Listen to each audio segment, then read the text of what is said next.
자녀의 특권이라는 제목으로 하나님 말씀 전하겠습니다. 여러분, 우리가 하나님의 자녀로 부름받아서 우리에게 베풀어 주신 가장 큰 은혜가 뭐냐, 우리가 누리는 가장 큰 특권이 뭐냐라고 이야기하면 하나라고 이야기할 수 있어요. 그게 뭐냐면 이 우주 만물을 창조하시고 다스리시는 하나님을 우리가 아버지라고 부르게 되어졌다는 거예요.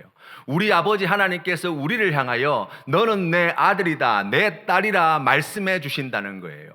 이것과 비교할 수 있는 축복이었고 이것과 비교할 수 있는 특권이 없다고 이야기할 수 있습니다. 여러 성도님들은 저를 목사라고 부릅니다. 또 우리가 식당에 가보면요, 이 식당에서 일하시는 분들은 저한테 사장님이라 부르시더라고요. 또 이 전화가 와가지고 이렇게 대출 받으라고 뭐 이렇게 이게 소개하시는 분들이 있잖아요. 이 고객센터에 계신 분들은 저를 고객님이라고 부르시더라고요. 그런데 우리 자녀들은 저를 향해서 아빠라고 불러요. 제가 목사이기도 하고 사장님 소리도 듣기도 하고 고객님 소리도 듣기도 하지만 그들이 아무리 좋은 것을 가지고 아무리 예쁜 말로 잘 표현하여서 나를 그렇게 불러준다고 하여도 자녀들이 부르는 그 아빠라고 하는 그 단어의 의미 이상의 의미를 가질 수 없다고 이야기할 수 있어요. 매우 특별하고 매우 의미 있고 매우 가치 있는 그 한 단어, 그 아빠라고 하는 단어가 가지고 있는 의미를 우리가 생각해 볼 수 있습니다. 우리 자녀들은 제 사무실에 오면 어지르는데 아주 선수들이에요. 뭐 까자 부스러기부터 시작해가지고 온데 만신 다 어지러 놓고, 그리고 또 뭐 구석구석 자기들 집에서 가져온 장난감이면 이런 것들 갖다가 어디 숨겨놓고 넣어놓고 해가지고 나중에 한두 달 있다가 그거 내놓으라고 이야기하더라고요. 아니 제가 그걸 어떻게 알겠어요? 그런데 우리 자녀들은 그걸 갖다가 당연하다고 이야기해요. 왜 그렇습니까? 내가 아빠기 때문이에요. 제가 아빠기 때문에 그러한 것들을 당연히 요구하는 것입니다. 하나님의 자녀가 아닌 우리를 자녀 삼으시기 위해서 하나님께서 놀라운 일을 이루셨습니다.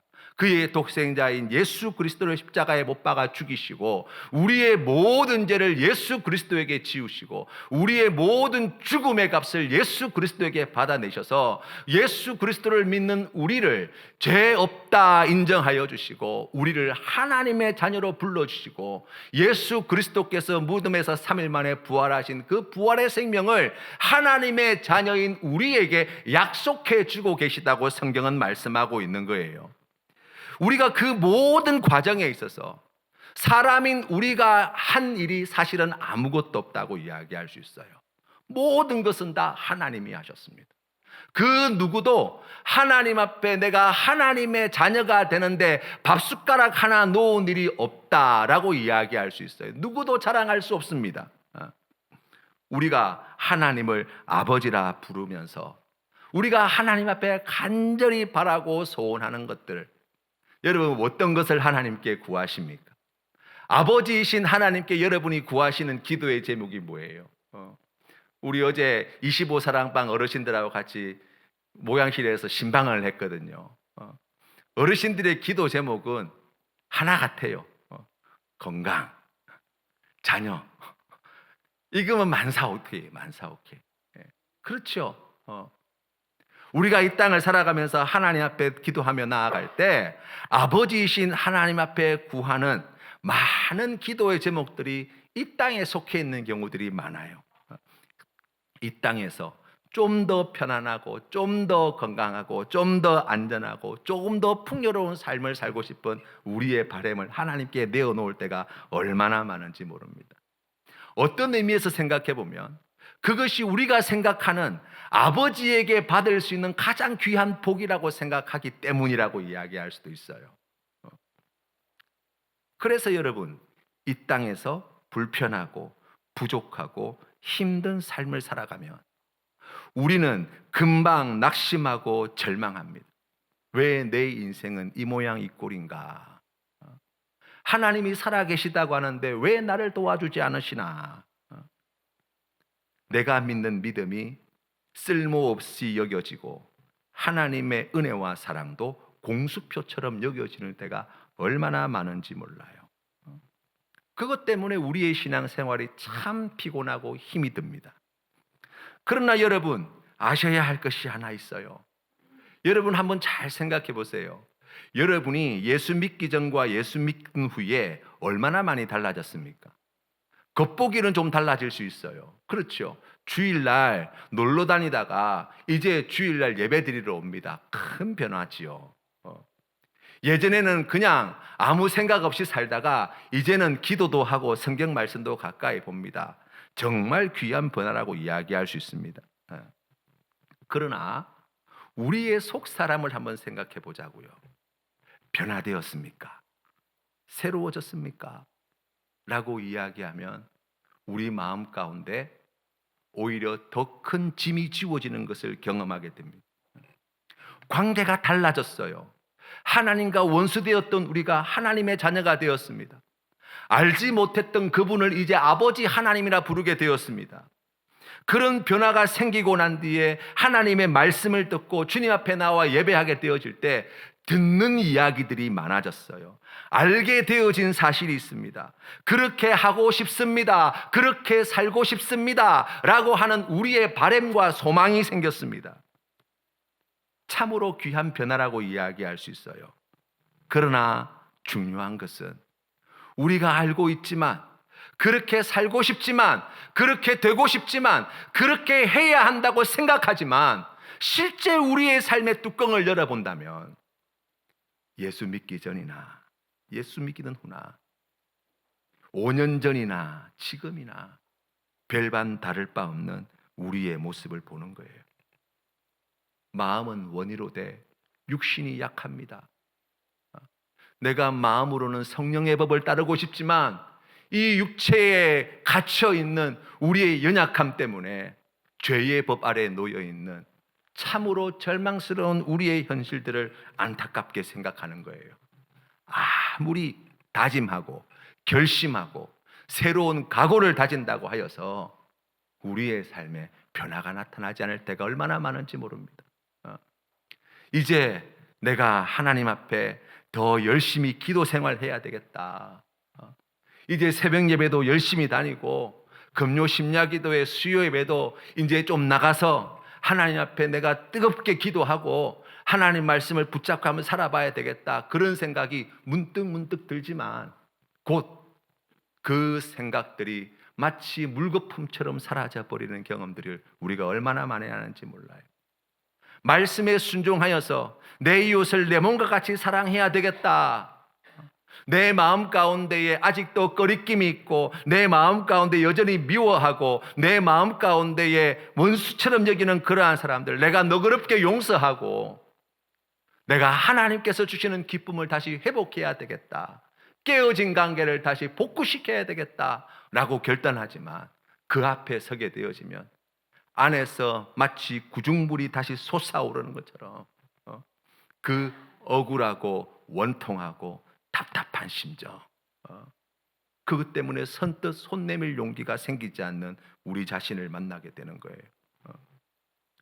이제 좀 예수님을 똑바로 믿어야 되겠다. 내가 좀 제대로 신앙생활을 해봐야 되겠다.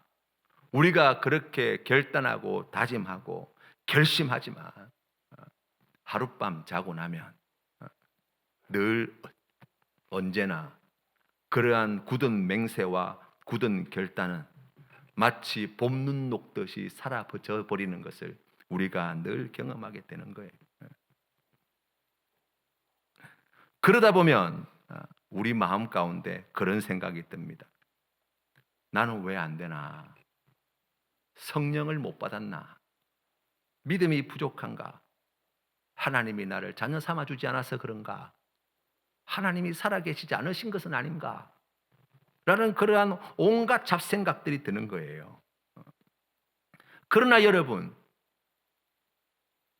우리가 예수 그리스도를 믿고 구원받은 하나님의 자녀가 되어서 실제 여러분이 살아가는 삶의 자리 가운데 일어난 가장 놀라운 변화가 있어요. 모든 그리스도인들의 현실의 삶의 자리에 나타나게 되어진 가장 엄청나고도 모든 그리스도인들이 함께 누리고 있는 그 놀라운 은혜가 있어요. 그게 무엇이냐면 여러분의 행동이 바뀌고 여러분의 말이 바뀌고 여러분의 신앙의 태도가 바뀌어지는 것이 아니라 우리의 삶에 나타난 가장 귀한 변화, 그것은 우리의 지나온 모든 날들 가운데 그 어떤 것도 헛된 것이 없게 됐다는 거예요. 생각해 보십시오. 여러분이 살아온 지난날 자랑스럽습니까? 떳떳하십니까? 훌륭하게 잘 살아오셨습니까? 하나님 앞에 부끄러운 삶을 사셨습니까? 우리가 그렇지 않다고 이야기할 수밖에 없어요. 그런데 예수 그리스도를 믿고 하나님의 자녀가 되고 난 뒤에 우리 하나님께서 우리의 삶 가운데 행하신 가장 놀라운 은혜가 뭐냐라고 이야기하면, 우리가 살아온 그 모든 날들이 우리에게 다 유익하게 되었다는 거예요. 세상은 어떻습니까? 세상 사람들에게는 잘못된 것은 잘못된 거예요. 세상 사람들의 인생에서는 망한 것은 망한 거예요. 세상 사람들에게 삶은, 고통스러운 삶은 결국 고통이에요.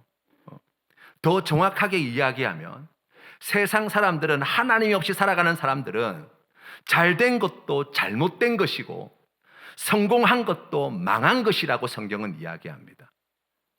예수 그리스도를 구주로 고백하는 하나님의 자녀가 된 우리에게는 잘못된 것이 잘못된 게 아니라는 거예요.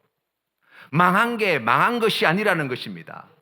고통스러운 삶의 자리가 고통으로 끝나지 않는다는 거예요. 왜 그렇습니까? 하나님이 우리의 아버지가 되어주셨기 때문이에요.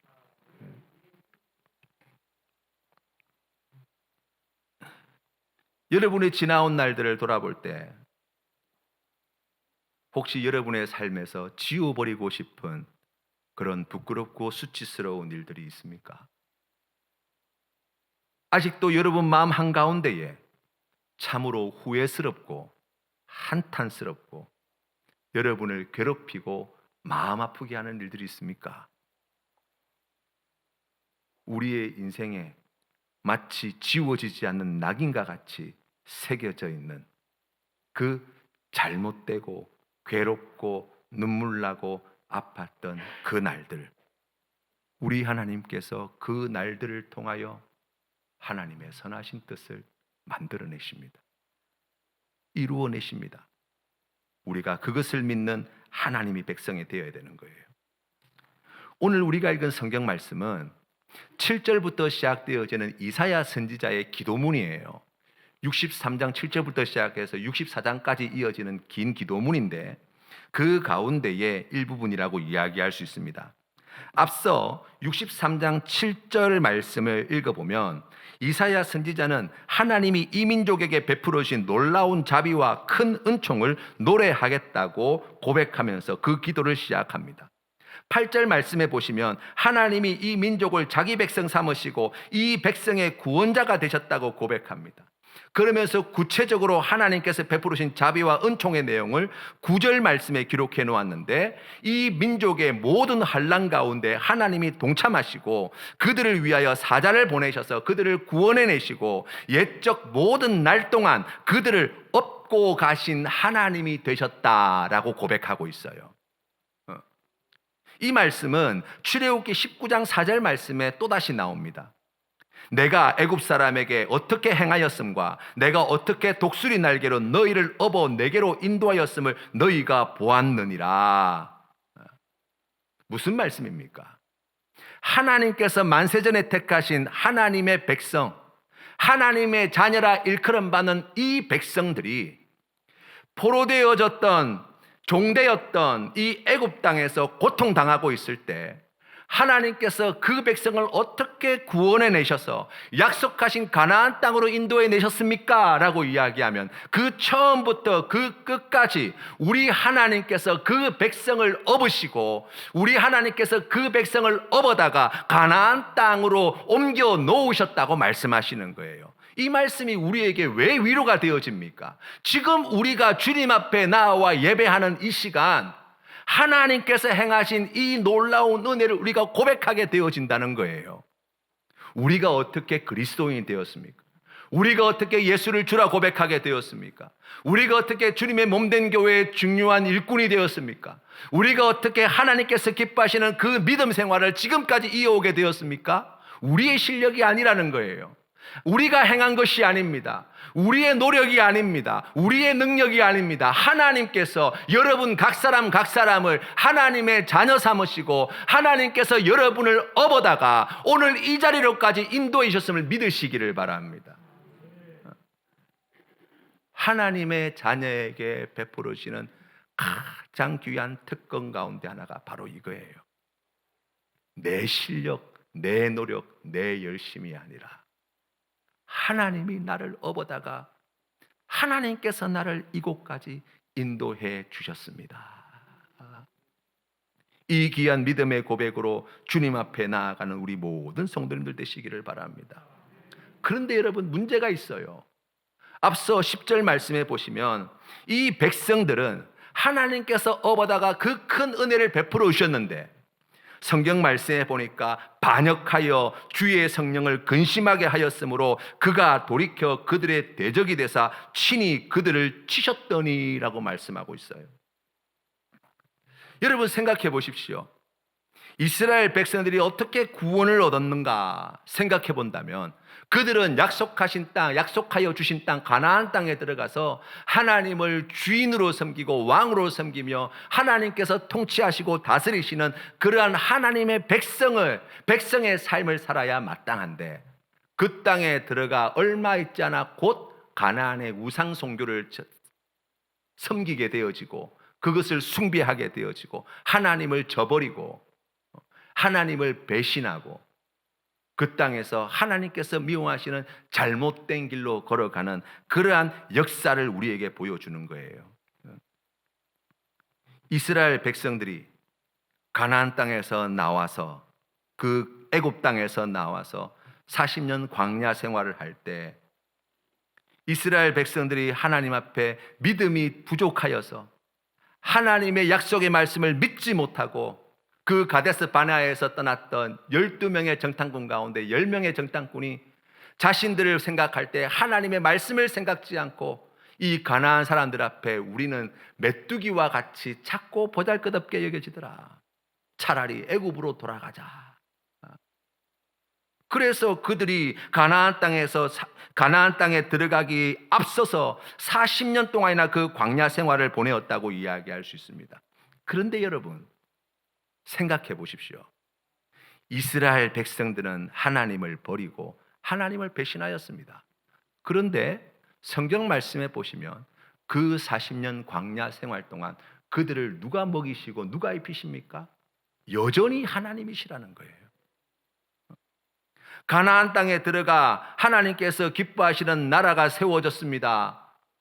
그곳에서 이스라엘 백성들이 하나님께서 기뻐하시는 그와 같은 예배하는 그러한 귀한 믿음의 공동체로 서 나가는 것 같았습니다. 그러나 얼마 있지 않아서 남과 북으로 분단되어지고 이 백성이 우상 숭배의 죄에 빠져서 남유다와 북이스라엘 모두가 다 북이스라엘은 아수르에게, 남유다는 바벨론에게 완전히 멸망해 버리게 되었어요.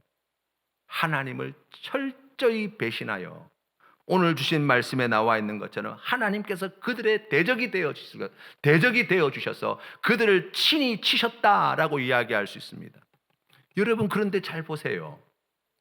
그렇게 끝이 납니까? 아니에요. 예레미야 선지자를 통하여 하나님께서 무엇을 약속하십니까? 나라가 완전히 망하고 포로로 잡혀간 이 백성에게 70년 뒤에 다시 이 땅으로 돌아올 것을 말씀해 주시고 우리 하나님께서 그 남은 자를 통하여서 온 세상의 구원자이신 예수 그리스도의 구원의 역사를 성취해 내신 거예요. 우리 하나님께서 행하신 이 놀라우신 은혜와 사랑, 우리를 친히 업으시고 우리를 하나님께서 기뻐하시는 그 은혜의 자리, 복된 자리로까지 인도해 내시고야 마시는 아버지 하나님의 이 행하신 일들은 하나님 앞에 배신하고 하나님을 떠나고 우상숭배의 죄에 빠져서 하나님께 징계받고 하나님께 혼이 나는 그러한 역사의 과정 속에서도 여전히 흔들림이 없이 그 은혜와 사랑을 우리 하나님께서 베풀어 주셨다라고 성경은 말씀하는 거예요. 사랑하는 성도 여러분, 우리가 주님 앞에 나아갈 때 오늘 하나님께서 우리를 위하여 행하시는 이 놀라우신 일들을 믿으시기를 바랍니다. 나의 연약함에도 불구하고 내가 하나님 앞에 실족하고 시험에 빠져 낙심하고 원망하고 하나님께서 미워하시는 죄악의 길에 들어설 때조차도 나를 들쳐 업으시고 우리에게 약속하여 주신 그 귀한 축복의 자리, 은혜의 자리, 구원의 자리, 생명의 자리로까지 포기하지 않고 우리를 인도하시는 아버지 하나님의 그 풍성하신 사랑을 받아 누리시는 우리 모든 성도님들 되시기를 바랍니다. 11절과 14절 말씀해 보십시오. 거기에는 과거에 하나님이 행하신 놀라운 일들에 대한 회상의 기록이 나와 있어요.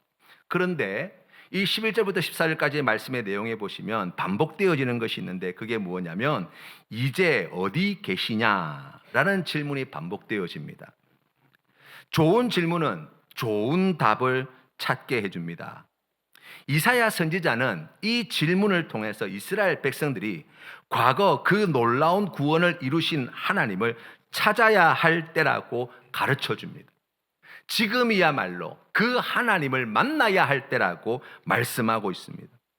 왜 그렇습니까? 지금 이스라엘의 상황이 너무나 절망스럽기 때문입니다.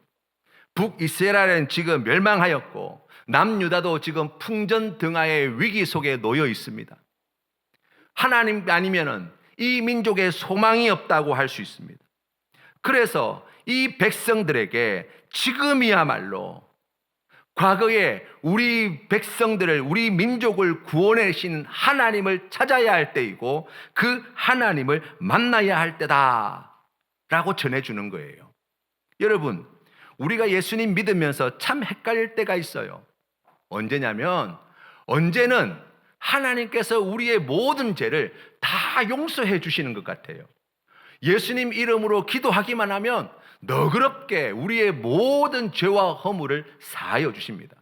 그런데 또 언제는 매우 엄격한 심판관이나 재판관이 되어 주셔서 우리의 사소해 보이는 그러한 죄와 허물에 대해서도 그 책임을 물으시는 것 같이 여겨질 때가 있단 말이에요. 과거에는 바다를 갈라 맨 땅으로 지나가게 하시고 10가지 재앙을 애굽 땅에 내리셔서 택하신 백성 이스라엘 백성들을 구원해내신 그런 능력의 하나님을 우리가 말씀을 통해서 만나게 되어지는데 지금 내 삶의 자리에 그에 비하면 참으로 사소하다 할 수 있는 이 작은 문제 하나 하나님께서 해결해 주시지 않는 그러한 답답한 신앙의 자리에서 우리가 하나님 앞에 엎드려 우리의 마음을 토로할 때가 얼마나 많은지 모릅니다. 그러한 자리에 있을 때 우리의 마음 가운데 무엇이 생깁니까? 질문이 생기는 거예요. 질문이. 왜 그렇습니까, 하나님? 왜 안 됩니까, 하나님? 왜 안 도와주십니까? 그와 같은 말들 말입니다. 여러분, 종은 주인에게 질문할 권리가 없어요. 주인은 종에게 명령하고 종은 주인의 명령에 복종하는 거예요. 주인이 종을 설득시키거나 이해시킬 의무가 없어요. 주인은 지시하고 지시한 대로 했는지 안 했는지 확인하고 못했으면 그에 합당한 처벌을 내리는 것이 당시 종들이 처해 있는 삶이었어요. 하나님이 우리에게 질문할 수 있는 특권을 주셨다는 것은 그 질문에 대한 모든 답을 하나님이 가지고 계시다는 것이고 우리의 마음 가운데 해소되어지지 않은 이 모든 질문에 대하여 우리 하나님께서는 친히 설명하시고 우리를 납득시키시고 우리를 설득시켜 내시는 하나님이 되신다고 약속해 주시는 거예요. 왜 그렇게 해야 합니까? 이 우주 만물을 창조하신 우리 하나님께서 한낱 피조물에 불과한 우리 인생을 왜 설득하고 이해시키셔야만 합니까? 우리가 하나님의 자녀가 되었기 때문이에요.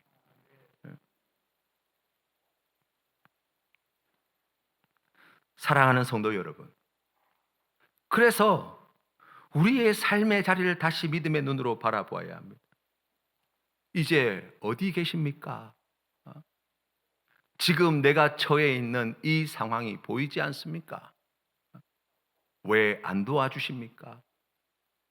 왜 해결해 주지 않습니까?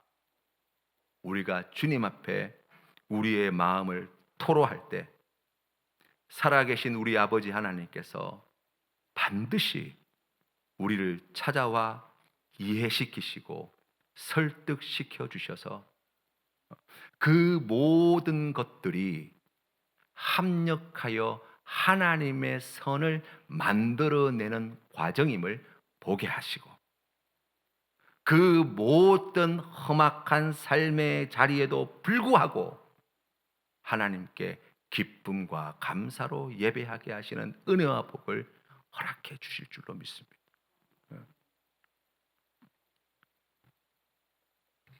성장과 성숙은 그저 되어지지 않습니다.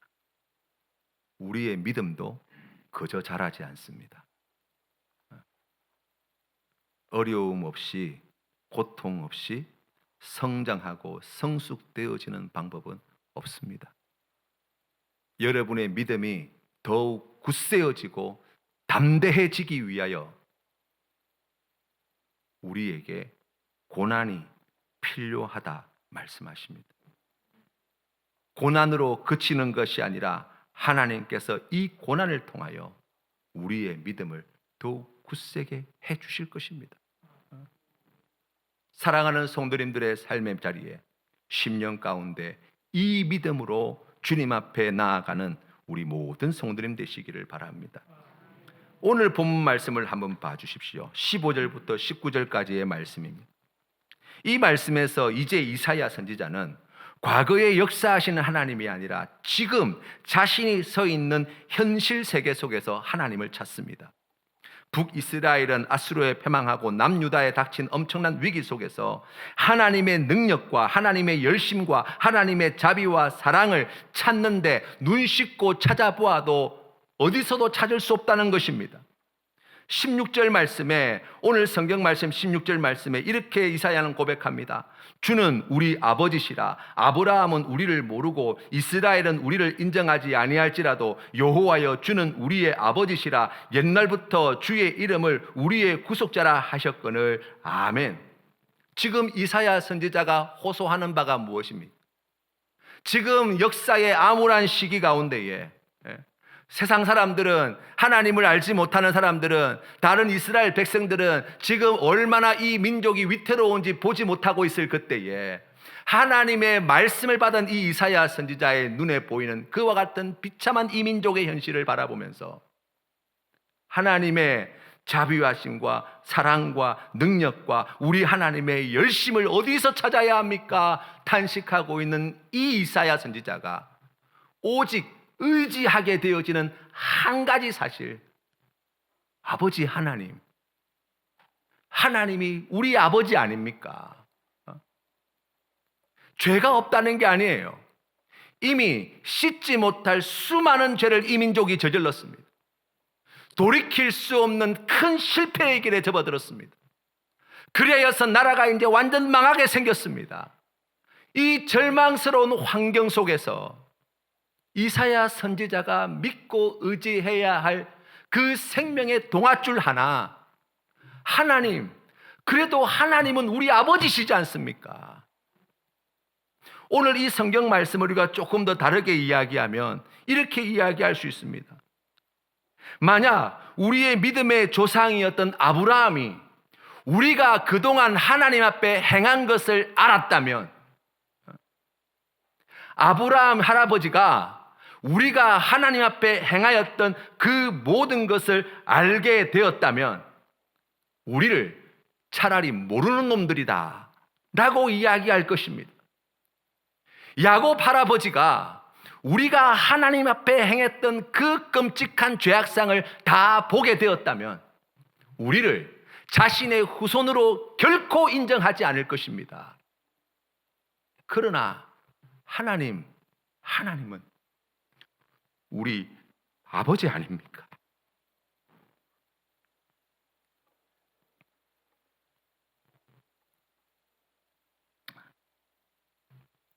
우리가 지고 있는 수고롭고 무거운 짐 누가 지워준 것입니까?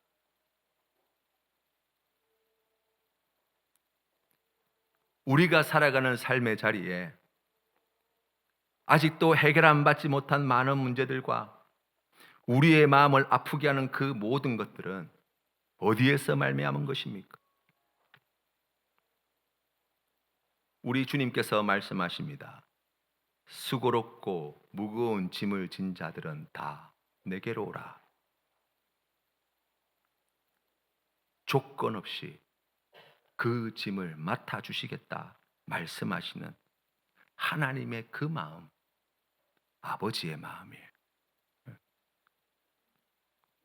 로마서 8장 38절 말씀에 내가 확신하노니 사망이나 생명이나 천사들이나 권세자들이나 현재일이나 장래일이나 능력이나 높음이나 깊음이나 다른 어떤 피조물이라도 우리를 우리 주 그리스도 예수 안에 있는 하나님의 사랑에서 끊을 수 없으리라. 아멘. 하나님의 자녀된 특권이 여기에 있습니다. 우리가 하나님 보시기에 흠이 없고 하나님 보시기에 믿음이 훌륭하고 거룩하여서가 아니에요. 차마 말할 수 없을 만큼 부끄러운 죄를 저질렀습니다. 잘못된 길로 걸어갔습니다. 그로 말미암아 우리가 고통당하고 있습니다. 눈물 흘리고 있습니다. 아파하고 있습니다. 그러나 우리 아버지 하나님의 사랑이 그 모든 죄와 허물을 감싸줄 만큼 그 모든 것들을 다시 그럼에도 불구하고 그 모든 것으로부터 우리를 구원해 내실 만큼 크신 사랑이라고 말씀해 주시는 거예요. 왜 우리를 그냥 망하도록 내버려 두십니까? 왜 우리 마음이 완고해지는 것을 보고만 계십니까? 다 우리 잘못 아닙니까? 우리 허물 아닙니까? 그러나 우리가 아버지께 그렇게 따져 묻습니다. 아버지에게 그렇게 화를 냅니다. 철없는 자식이 맞습니다. 이게 자녀의 특권이에요. 하나님의 그 사랑이 우리의 그 모든 죄와 허물과 부족함을 채우고도 남음이 있게 하실 것이기 때문입니다. 우리 하나님은 로마서 8장 28절 말씀에 하나님을 사랑하는 자 곧 그의 뜻대로 부르심을 입은 자들에게 모든 것이 합력하여 선을 이루게 하십니다. 하나님이 미리 아신 자들 또한 그의 아들의 형상을 본받게 하기 위하여 미리 정하셨으니 이는 그로 많은 형제 중에서 맏아들이 되게 하려 하심이니라 말씀하셨습니다. 또 미리 정하신 그들을 또한 부르시고 부르신 그들을 또한 의롭다 하시고 의롭다 하신 그들을 또한 영화롭게 하실 것이라고 약속해 주십니다. 이 일을 이루실 때까지 하나님은 결단코 여러분을 포기하지 않을 겁니다. 여러분의 손을 놓아주지 않을 겁니다. 왜 그렇습니까? 여러분은 하나님의 자녀이기 때문입니다. 사랑하는 성도 여러분, 오늘 주시는 하나님의 이 귀한 말씀을 우리의 마음에 다시 새깁시다. 하나님이 우리의 아버지이십니다. 두려워하지 마십시오. 염려하지 마십시오. 근심하지 마십시오. 자책하지 마십시오. 실망하지 마십시오. 좌절하지 마십시오. 하나님이 우리의 아버지이십니다. 우리 아버지 하나님께서 지금도 중단하지 아니하고 포기하지 아니하고 우리를 위하여 일하고 계십니다. 하나님 아버지께서 반드시 이루어내실 것입니다. 아버지 하나님을 믿는 믿음으로 다시 일어서십시오. 하나님 앞에 나아오십시오. 하나님 앞에 엎드리십시오. 그 풍성하신 은혜와 사랑을 구하십시오. 다시 일어서서 사랑 많으신 그 아버지 하나님 손 꼭 잡고 남아있는 그 고난의 길, 남아있는 그 눈물의 길, 남아있는 그 사명의 길을 주님과 함께 끝까지 가십시오. 하나님의 구원하심을 반드시 보게 될 줄로 믿습니다.